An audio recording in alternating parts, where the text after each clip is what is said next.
Alright, what's going on, guys? Today we're back on Borderlands 3, and today I'm starting a new series called the legendary guide series thing. Yeah, it's pretty much just me going over every legendary in the game, DLCs included, and we're just gonna test and see which ones are good, which ones are bad, because a lot of these I have completely forgotten about.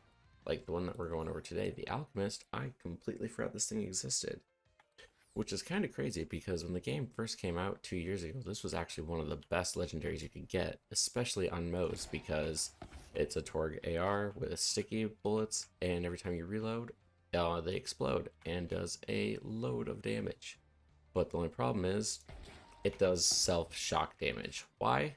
I don't know. There's a reason out there. Someone can probably tell you, but I can't. I don't know. But you get this gun from Heckle and Hyde over at the Jacobs Estate on Eden 6.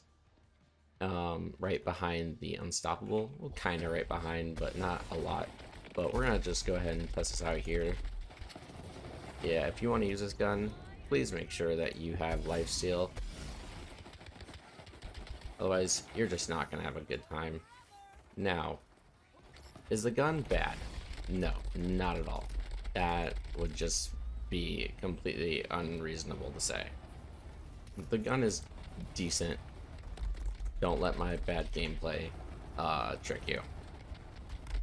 Come on, come on, come on, come on. Nope. Okay. Cut. Okay, of course. I ran through this a couple times just to see what it was like before I got into the video, and of course once I start recording, then I decide, hey, now's a good time to die.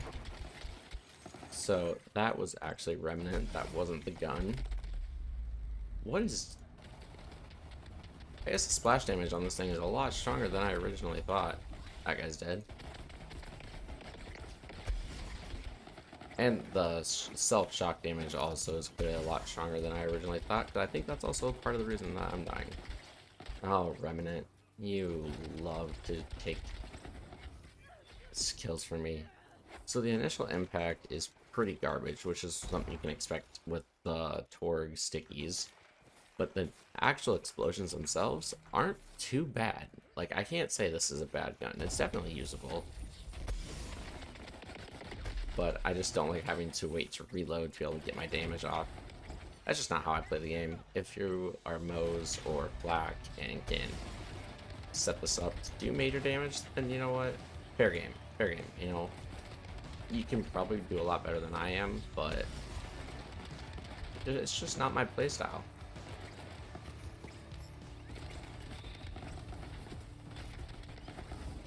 Especially since I'm doing so little damage from the original impact that I can't out-heal the damage from the gun and from enemies at the same time. So, I don't know. Just gonna be a personal preference, but I won't say the gun's bad. That'd be a injustice or a disservice to the weapon. So I'd give it a solid 6 out of 10. You know, not something you'd take into like a true takedown, but you wanted to mess around with it on Black or Mo's or something. Alright, you can definitely get away with it.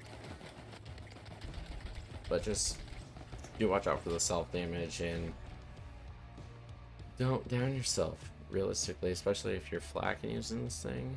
Yeesh, yeah, nope, won't have a good time. But I think that's all I got for you guys. Solid 7 out of 10, Alchemist. I'm just gonna go in order on there's actually a Google spreadsheet online of all the legendary weapons, and I just clicked on alphabetical order and by type. So first we're gonna go through ARs and then whatever the next section is in alphabetical order. So that's what I'm not sure what's up next. I haven't looked, but you guys will know once I post it. Alright, you guys can do